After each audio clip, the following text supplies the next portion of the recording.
Setiap orang sukses hampir semuanya dulu adalah orang susah. Mereka bekerja keras dan akhirnya mendapatkan apa yang mereka idamkan lewat perjuangan yang berat. Salah satu contoh orang sukses itu adalah pendiri perusahaan raksasa Indonesia yang memproduksi air minum Aqua, yakni Pak Tirto Utomo. Dulu, beliau bekerja di perusahaan asing, sehingga bagi pria kelahiran 9 Maret 1930 itu, ia banyak menerima kunjungan tamu dari luar negeri. Nah, saat itu ada sebuah kejadian yang membuatnya malu dan sedih. Karena ada salah seorang tamunya yang mengatakan bahwa ia mengalami diare. Penyebabnya karena ia meminum air putih yang disajikan. Pak Tirto pun kebingungan. Padahal menurutnya air itu bersih dan sehari-hari ia minum. Tidak ada masalah. Rekan-rekannya di kantor juga meminum air yang sama. Semuanya baik-baik saja. Mr. Tirto, the water that you give me make my stomach feel not comfortable. I think I'm not suitable with the water. Aku nggak cocok dengan airnya. My stomach feel krewes-krewes and I am dread man. Maklum saja, air minum yang disajikan pada saat itu adalah air tanah yang direbus secara tradisional. Untuk orang yang biasa meminumnya sih mungkin tidak masalah.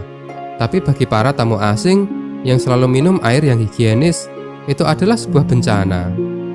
Dari sanalah Pak Tirto kemudian memiliki ide untuk menjual air minum dalam kemasan yang higienis dan sehat, bisa diminum oleh siapa saja. Karena pada saat itu di Indonesia belum ada yang memproduksi. Pak Tirto pun lalu meminta adiknya untuk bekerja di perusahaan air minum dalam kemasan di Thailand. Tujuannya untuk belajar agar memahami dengan sejelas-jelasnya bagaimana produksi air itu dilakukan beserta cara memasarkannya. Setelah Pak Tirto mengetahui cara membuat air minum dalam kemasan, ia lantas mengundurkan diri dari perusahaan asing tempatnya bekerja dan mulai mendirikan perusahaan air minum kemasan di Bekasi pada tahun 1973. Perusahaan itu ia namakan PT Golden Mississippi. Produksi dimulai pada Agustus 1974 dengan produk pertamanya menggunakan wadah botol kaca berukuran 950 ml. Nama Aqua awalnya adalah Puritas, namun kemudian diganti dengan nama Aqua dengan alasan mudah diucapkan dan merepresentasikan air secara langsung. Apakah penjualan Aqua langsung bagus pada saat itu? Apakah Aqua langsung disukai oleh konsumen? Oh tidak, malah sangat buruk sekali. Pada saat itu, di Indonesia belum ada yang menjual air minum dalam kemasan, sehingga kehadiran Aqua tentu saja dianggap aneh oleh orang-orang. Kenapa kami harus membeli sesuatu yang bisa kami buat dengan mudah di rumah sendiri? Tanya orang-orang saat ditawari produk Aqua. Ini adalah produk yang konyol. Masa orang disuruh membeli air putih? Di rumah kan banyak. Kata orang yang lainnya lagi. Coba deh Aqua itu dibuat ada rasanya, kayak jeruk, mangga atau semangka. Pasti Aqua bakalan laris. Semua orang pada waktu itu tidak ada yang mau membeli Aqua. Semua strategi pemasaran yang dirancang oleh tim dari Aqua gagal total. Pasar Indonesia rupanya masih belum bisa menerima air minum dalam kemasan. Tahun berganti tapi nasib Aqua tidak juga berubah. Hingga 3 tahun lamanya, penjualan Aqua selalu memprihatinkan. Pak Tirto yang sudah giat bekerja siang dan malam, akhirnya menyerah. Ia sudah tidak kuat lagi, karena ia terus merugi. Uang yang ia keluarkan sudah banyak. Tapi Aqua sepertinya tidak menunjukkan gejala akan diterima pasar. Malah sering ditolak, dicibir, direndahkan, ditertawakan, dihina-hina. Banyak yang menyayangkan Pak Tirto yang keluar dari pekerjaannya hanya untuk berjualan air putih saja. Masa jualan kok air putih? Harapan Pak Tirto rupanya tidak seindah dengan kenyataan. Lalu sebuah ide gila pun dilakukan.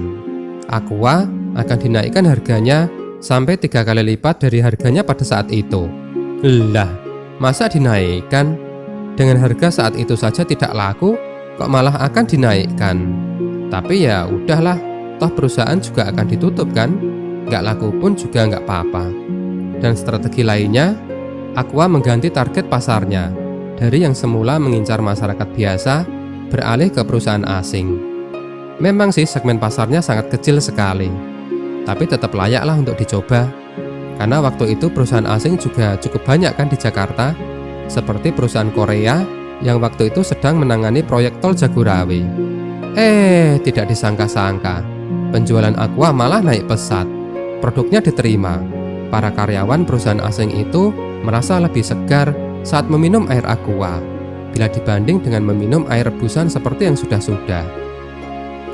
Agaknya orang mulai percaya bahwa air minum Aqua merupakan air minum dengan kualitas tinggi justru saat harganya dinaikkan. Aqua mulai bangkit dari perusahaan yang hampir terjerembab menjadi jaya dan makmur sejahtera. Aqua menggeliat, apalagi saat ditemukan teknologi botol air minum dalam kemasan plastik sehingga Aqua jadi lebih mudah didistribusikan. Seiring berjalannya waktu, Aqua menjadi standar air minum segar dan sehat. Ia dijual di restoran-restoran sampai ke tempat makan yang kecil, dari toko besar sampai ke warung di pinggir jalan, dari airport sampai ke terminal bus di pelosok desa. Aqua laris manis dan terjual di mana-mana. Pak Tirta Utomo meninggal pada tahun 1994. Namun semangat dan inspirasinya dan Aqua akan terus selalu ada dan menyegarkan kita semua.